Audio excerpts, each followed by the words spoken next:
নমস্কার বন্ধুরা, স্বাগত জানাই তোমাদের একটি নতুন ভিডিওতে। তো তোমাদের সবার জন্য দুর্দান্ত খুশির খবর। তোমরা যারা ডিফেন্সের জন্য প্রিপারেশন নিচ্ছিলে বা পড়াশোনা করছিলে, তো ইন্ডিয়ান নেভির তরফ থেকে একটি অফিসিয়াল নোটিফিকেশান আউট হয়েছে। তো সেই অফিসিয়াল নোটিফিকেশানটি দেখার জন্য তোমরা প্রথমেই চলে আসবে joinindiannavy.gov.in, অর্থাৎ ইন্ডিয়ান নেভির যে অফিসিয়াল ওয়েবসাইটটি রয়েছে সেখানে আসার পর তোমরা নিচের দিকে একটু স্ক্রল করবে। নিচের দিকে স্ক্রল করলেই দেখতে পারবে এখানে নিউজ বলে একটি উইন্ডো রয়েছে। এই উইন্ডোর দিকে দেখতে পারবে নোটিফিকেশান ফর অগ্নিবীর এমআর, এখানে ক্লিক করবে। ক্লিক করে নিচের দিকে তোমরা দেখতে পারবে notification for Agniveer MR 02/2024 batch. তো এই নোটিফিকেশান দেখার জন্য আমরা প্রথমে ডাউনলোড ইংলিশ অ্যাডভার্টাইজমেন্ট যে অপশান রয়েছে এখানে ক্লিক করব, ডাউনলোড করে নেব।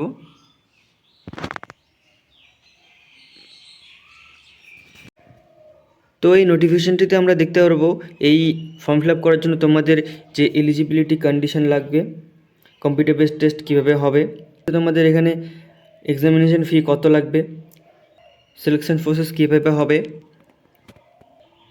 পিএমটি, পিইটি, সমস্ত কিছু নিয়ে আজকে এই ভিডিওতে আমরা আলোচনা করব। তো নোটিফিকেশনটি স্টার্ট করার আগে বলে দিই অগ্নিবীর এমআরটি কী। অগ্নিবীর এমআরটি হচ্ছে, তোমাদের স্ক্রিনের সামনে চলে আসবে, তোমরা চাইলে ভিডিওটি পজ করে একবার পড়ে নিতে পারো। তো তোমরা যারা মাধ্যমিক পাশে ইন্ডিয়ান নেভিতে জয়েন করতে চাও, তোমাদের জন্য এটি একটি খুবই খুশির খবর এবং খুব সুন্দর একটি চান্স। তো এই ফর্মটি ফিল আপ করার জন্য তোমাদের যে এলিজিবিলিটি কন্ডিশন রয়েছে সেটি এখানে বলেছে। তো এটি আমরা একটু জুম করে নিই। তো এলিজিবিলিটি কন্ডিশনের মধ্যে প্রথমেই রয়েছে এডুকেশন কোয়ালিফিকেশান। তো এডুকেশন কোয়ালিফিকেশানের মধ্যে বলেছে candidate must have passed matriculation examination, অর্থাৎ মাধ্যমিক দিতে হবে উইথ মিনিমাম 50% মার্কস, অর্থাৎ 50% মার্কস নিয়ে তোমাকে মাধ্যমিক পাস করতে হবে in aggregated from boards of school education recognised by ministry of education government of India, অর্থাৎ ভারত সরকার দ্বারা রিকগনাইজ করা যে কোনো বোর্ড থেকে তোমাকে এই মাধ্যমিক পাস করতে হবে। এখানে আমরা বলেছে candidates who have appeared class 10 examination and are waiting declaration for result are also eligible to apply provided they fulfil all other eligibility criteria. অর্থাৎ তোমরা যারা এবার ক্লাস 10-এ পরীক্ষা দিয়েছো এবং তোমাদের হাতে এখন রেজাল্ট আসেনি, তোমরা এখানে অ্যাপ্লাই করতে পারবে যদি তোমরা বাকি সমস্ত যে এলিজিবিলিটি ক্রাইটেরিয়া রয়েছে সেটি ফুলফিল করো। তো এর পরবর্তীতে তোমাদের এখানে এজ ক্রাইটেরিয়া বলেছে candidate should be born between 1 November 2003 থেকে 30 এপ্রিল 2007 অর্থাৎ তোমরা যারা 2003 সালের 1 নভেম্বর থেকে 2007 সালের 30 এপ্রিলের মধ্যে জন্মেছো, তোমরা এখানে অ্যাপ্লাই করতে পারবে। বোথ ডেট ইনক্লুসিভ, অর্থাৎ এইখানে বোথ ডেট ইনক্লুসিভ বলতে অর্থাৎ তোমরা এখানে 1 নভেম্বরে যারা জন্মগ্রহণ করেছো তারা অ্যাপ্লাই করতে পারবে এবং যারা 30 এপ্রিল জন্মগ্রহণ করেছো তারা এখানে অ্যাপ্লাই করতে পারবে। এর পরবর্তীতে বলছে marital status only unmarried Indian mail and female candidates are eligible for enrolment as Agniveer in.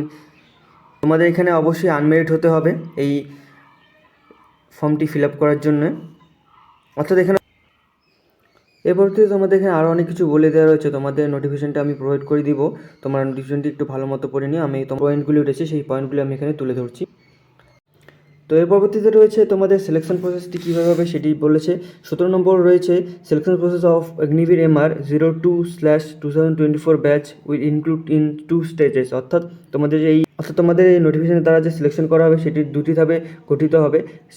That is stage 1 হচ্ছে short listing, Indian navy entrance test, অর্থাৎ এন্ট্রান্স টেস্টের মাধ্যমে তোমরা যারা শর্ট লিস্টেড হবে তোমাদের এখানে নেওয়া হবে, এবং স্টেজ 2-তে পিএফটি অর্থাৎ তারপরে বলছি রিটেন এক্সামিনেশন, তোমাদের লিখিত পরীক্ষা হবে এবং অ্যান্ড রিক্রুটমেন্ট মেডিকেল এক্সামিনেশন, এবং মেডিকেল এক্সামিনেশনের পর তোমাদের রিক্রুটমেন্ট করা হবে।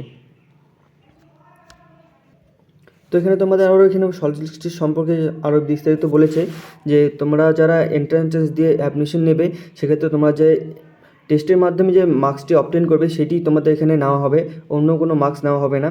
এবং এই যে মার্কসটি থাকবে এটা স্টেট ওয়াইজ ভ্যারি করবে, এবং যে কাট অফ মার্কসটি রয়েছে সেটিও তোমাদের স্টেট টু স্টেট ভ্যারি করবে, অর্থাৎ কোনো স্টেটে হাই যেতে পারে, কোনো স্টেটে লো যেতে পারে। এর পরবর্তীতে রয়েছে তোমাদের কম্পিউটার বেসড এক্সামিনেশন টেস্ট। তো এখানে তোমাদের রয়েছে ফার্স্ট 1 নম্বর বলেছে the question paper will be computer based in total 50 question each carrying 1 marks, অর্থাৎ তোমাদের 50 নম্বরের পরীক্ষা হবে এবং 50টি কোয়েশ্চেন থাকবে 1 মার্কসে। The question will be bilingual, অর্থাৎ তোমাদের হিন্দি এবং ইংলিশ এই দুইটি ল্যাঙ্গুয়েজে তোমাদের কোয়েশ্চেন পেপারটি হবে।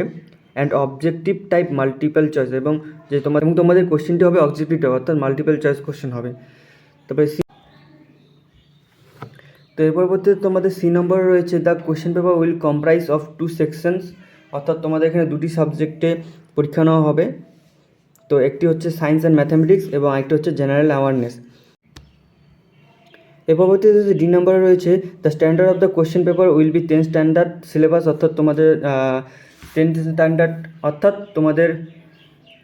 10-এর সিলেবাস অর্থাৎ মাধ্যমিকের সিলেবাস অনুসারে তোমাদের এখানে কোশ্চেন পেপারটি হবে।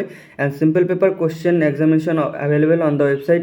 এই ওয়েবসাইটে তোমাদের যে কোশ্চেন পেপার রয়েছে প্রিভিয়াস ইয়ার কোশ্চেন তোমরা এখানে দেখতে পারবে।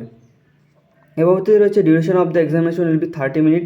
এখানে 30 মিনিটসের জন্য তোমাদের পরীক্ষাটা হবে 50 নম্বরের জন্য। The candidates are required to pass in all section as well as, অর্থাৎ তোমাদের এখানে সিলেকশনের জন্য তোমাদের সমস্ত কিছু পাস করতে হবে। এবার রয়েছে তোমাদের এখানে পেনাল্টি রং কোশ্চেন, অর্থাৎ ভুল করলে তোমাদের 1/4 অর্থাৎ 0.25 অর্থাৎ 4টি ভুল করলে তোমাদের 1 নম্বর করে কাটা হবে।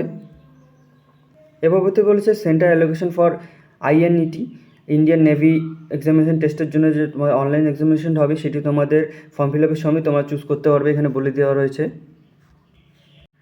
এ পরবর্তীতে বলেছে তোমাদের এক্সামিনেশন ফিস সম্পর্কে। এখানে তোমরা যারা এই পরীক্ষায় বসতে চাও তোমাদের সবাইকে 550 টাকা করে দিয়ে ফর্ম ফিল আপটি করতে হবে। তো এর পরবর্তীতে রয়েছে তোমাদের স্টেজ 2 সম্পর্কে বলেছে।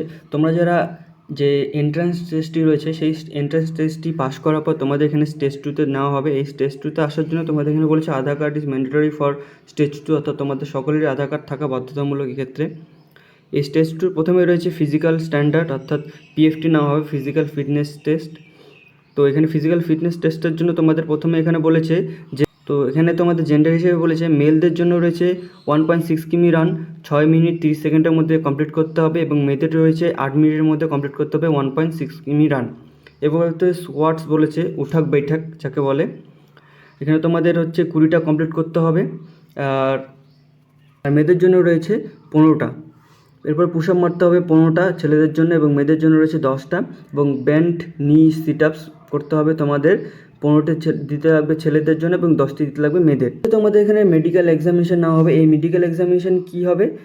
মেডিকেল এক্সামিনেশন হচ্ছে তোমরা যারা এই PFT কমপ্লিট করবে, PFT কোয়ালিফাই করবে, তোমরা এখানে মেডিকেল এক্সামিনেশন চলে আসবে, এবং তোমরা যারা PFTতে খুব ভালো করবে সেই হিসেবে তোমাদের একটি মেরিট লিস্ট তৈরি করা হবে, এবং সেই মেরিট লিস্ট হিসেবেই তোমাদের যে মেডিকেল এক্সামিনেশনটা হবে সেখানে প্রিফার করা হবে। তো এরপরে বলেছে তোমরা যারা মেডিকেলি আনফিট থাকবে রিক্রুটমেন্ট প্রসেসটা চলাকালীন তোমাদের সেখানে যে মিলিটারি হসপিটাল থাকবে সেই হসপিটালে পাঠানো হবে 5 দিনের জন্য। সেক্ষেত্রে তোমাদের যদি কোনো রকম শারীরিক অক্ষমতা থেকে থাকে, অর্থাৎ কারো যদি জ্বর, মাথা ব্যথা, বমি বা সেরকম কিছু থেকে থাকে সেক্ষেত্রে তোমাদের 5 দিনের জন্য টাইম দেওয়া হবে। সেই 5 দিনের মধ্যে তোমাদের সুস্থ হয়ে আসতে লাগবে, এবং সেই 5 দিন পর তোমাদের যে মেডিকেল ফিটনেস সার্টিফিকেট দেওয়া হবে সেই মিলিটারি হসপিটাল থেকে, সেই মেডিকেল সার্টিফিকেটটি তোমাকে এখানে শো করতে হবে। এর পরবর্তীতে রয়েছে তোমাদের মেরিট লিস্ট, অর্থাৎ মেরিট লিস্ট তোমাদের কীভাবে নেওয়া হবে। তোমরা যারা স্টেজ 2-তে খুব ভালো মতো পারফরমেন্স দেবে, অর্থাৎ রিটেন এক্সামে ভালো মার্কস আনবে এবং ফিজিক্যাল ফিটনেস টেস্ট এবং মেডিকেল এক্সামিনেশনে তোমাদের যারা ভালো আউটপুট পাওয়া যাবে তাদেরই তোমাদের এখানে মেরিট লিস্টে প্রথমের দিকে নেওয়া হবে। Merit list of for Agniveer MR male and female will be based on all India basis, অর্থাৎ তোমাদের যে মেরিট লিস্টটি তৈরি করা হবে সেটি হচ্ছে অল ইন্ডিয়া বেসিসে তৈরি করা হবে। Result will be published on candidate dashboard on website. এই ওয়েবসাইটে তোমাদের যে রেজাল্টটি থাকবে সেই রেজাল্টটি পাবলিশ করা হবে এই মেরিট লিস্টটির। এর পরবর্তীতে তোমাদের এখানে ফাইনাল রিক্রুটমেন্ট মেডিকেল নেওয়া হবে। তো ফাইনাল রিক্রুটমেন্ট মেডিকেল এক্সামিনেশনটি হবে তোমাদের INS চিল্কাতে হবে। বলেছে induction of the candidates will be subject to qualifying final medical examination. Candidates not qualifying the final recruitment medical shall be rejected. তোমরা যারা এই ফাইনাল মেডিকেল এক্সামিনেশনে কোয়ালিফাই করবে না তোমাদের এখানে রিজেক্ট করে দেওয়া হবে। তো এখানে তোমাদের মেডিকেল স্ট্যান্ডার্ড সম্পর্কে আরও অনেক কিছু বলে দেওয়া রয়েছে, আমি আর বললাম না, তোমরা এই নোটিফিকেশনটি একটু ভালো মতো দেখে নিও তোমরা যারা ইন্টারেস্টেড রয়েছো। এরপর চলে আসি আমরা মিনিমাম হাইট স্ট্যান্ডার্ডসে। তো এখানে তোমাদের মিনিমাম হাইট স্ট্যান্ডার্ডসের মধ্যে বলে দিয়েছে minimum height standards for mail and female is 157 centimetre, অর্থাৎ তোমাদের 157 সেন্টিমিটারের হতে হবে সমস্ত মেল এবং ফিমেলদের। তো এবার বলছে হাউ টু অ্যাপ্লাই। এখানে শুধুমাত্র তোমাদের অনলাইন মোডে অ্যাপ্লাই নেওয়া হবে, সেটি 13 মে থেকে 27 মে পর্যন্ত নেওয়া হবে 2024 সালে। এবং যে অফিসিয়াল ওয়েবসাইটটি রয়েছে, এই অফিসিয়াল ওয়েবসাইটটি এখানে রয়েছে। আমি এটি তোমাদের আমার ভিডিও ডেসক্রিপশনে দিয়ে দেবো, এখান থেকে তোমরা ডাইরেক্ট ক্লিক করে অ্যাপ্লাই করতে পারবে। তো candidates are advised to fill up correct details while filling the online application, অর্থাৎ তোমরা অনলাইন অ্যাপ্লিকেশন করার জন্য তোমাদের এখানে যে কারেক্ট ইনফরমেশন দিতে হবে। Incorrect declaration of information by candidates identify and stage would result in cancellation and candidates, অর্থাৎ তোমরা যারা ইনকারেক্ট অ্যাপ্লিকেশন করবে তোমাদের এখানে অ্যাপ্লিকেশানটি ক্যান্সেলও হয়ে যেতে পারে। পরবর্তী বলেছে ফটোগ্রাফ। তো ফটোগ্রাফ বলছে recent colour photograph not before April 2024, অর্থাৎ এপ্রিল মাসের আগে যে কোনো ফটোগ্রাফ চলবে না, এপ্রিল মাসের পরে তোমাদের ফটোগ্রাফটি থাকতে লাগবে। The size of 10 KB to 50 KB, অর্থাৎ 10 KB থেকে 50 KB মধ্যে হবে। Front portrait in light background without head gear except for 6, অর্থাৎ তোমাদের সামনে থেকে নিতে হবে ছবিটি এবং যে ব্যাকগ্রাউন্ড থাকবে সেটি যেন হালকা কোনো কালারের ব্যাকগ্রাউন্ড থাকে। তো এখানে তোমাদের আরও একটু ভালো মতো বলে দেওয়া রয়েছে যে photograph is to be taken in candidates holding a black slate, অর্থাৎ ফটোগ্রাফটি নেওয়ার পর ফটোগ্রাফ যখন তোমরা আপলোড করবে, সে ফটোগ্রাফটি যখন তোমরা এডিট করবে, সেই ফটোগ্রাফ এডিট করার সময় তোমাদের সামনে নিচের দিকে একটু ফাঁকা জায়গা রাখতে লাগবে ব্ল্যাক কালারের, সেখানে তোমাদের যে নাম রয়েছে সেই নাম এবং যে ডেটে তোমরা ফটোগ্রাফটি নিয়েছো সেই ডেটটি এখানে ক্লিয়ারলি মেনশন করে দিতে লাগবে। তোমরা অনস্ক্রিন দেখতে পাচ্ছ, এভাবে তোমরা ছবিটি এডিট করে আপলোড করতে হবে তোমাদের। তো clearly written on its white chalk in capital letters. আমাদের ইম্পর্টেন্ট ইনফরমেশনে বলেছে mobile phones and any other communication devices are not allowed inside the premises where the examination is being conducted, অর্থাৎ পরীক্ষা হলে তোমাদের মোবাইল বা সেরকম কিছু ডিভাইস নিয়ে যেতে বারণ আছে। Candidates are strongly advised to apply online in time without waiting for the last date, অর্থাৎ তোমাদের লাস্ট ডেটের আগেই তোমাদের এখানে অ্যাপ্লাই করতে বলা হচ্ছে। No candidate should misbehave in any manner or কি ডিসঅর্ডারস ইন এক্সামিনেশন প্রিমিস, অর্থাৎ পরীক্ষা সেন্টারে কোনো রকম খারাপ ব্যবহার বা খারাপ আচরণ করা যাবে না, সেক্ষেত্রে তোমাদের যে পরীক্ষাটি রয়েছে সেটি ডিসকোয়ালিফাই হিসেবে গণ্য করা হবে। While filling his online application form the candidate should carefully decide about his choice for the location of the examination, অর্থাৎ ক্যান্ডিডেটস তোমরা যারা অ্যাপ্লাই করবে সেক্ষেত্রে এক্সাম সেন্টারের লোকেশনটি রয়েছে সেটি তোমাদের খুব ভালো মতো চুজ করতে হবে, কারণ সেই লোকেশনের ভিত্তিতেই তোমাদের এক্সাম সেন্টারটি ফেলা হবে। Candidate should avoid submitting multiple applications, অর্থাৎ তোমাদের এখানে শুধুমাত্র একবারই অ্যাপ্লাই করতে বলা হচ্ছে।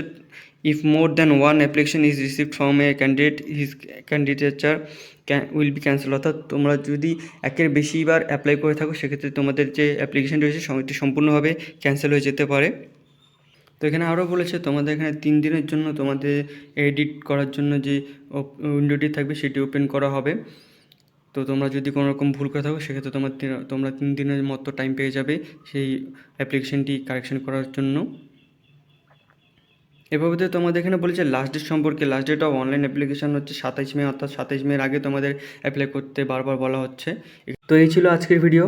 তো ভিডিওটি ভালো লাগলে একটি লাইক করে দিও, চ্যানেলটিতে নতুন হয়ে থাকে সাবস্ক্রাইব করে পাশে থেকে এরকম আরও ইনফরমেটিভ আপডেটেড ভিডিও পাওয়ার জন্য, এবং বন্ধুদের মাঝে শেয়ার করে দিও যারা এই ডিফেন্সে যাওয়ার জন্য প্রিপারেশন নিচ্ছে বা নেভিতে যাওয়ার জন্য ইচ্ছুক।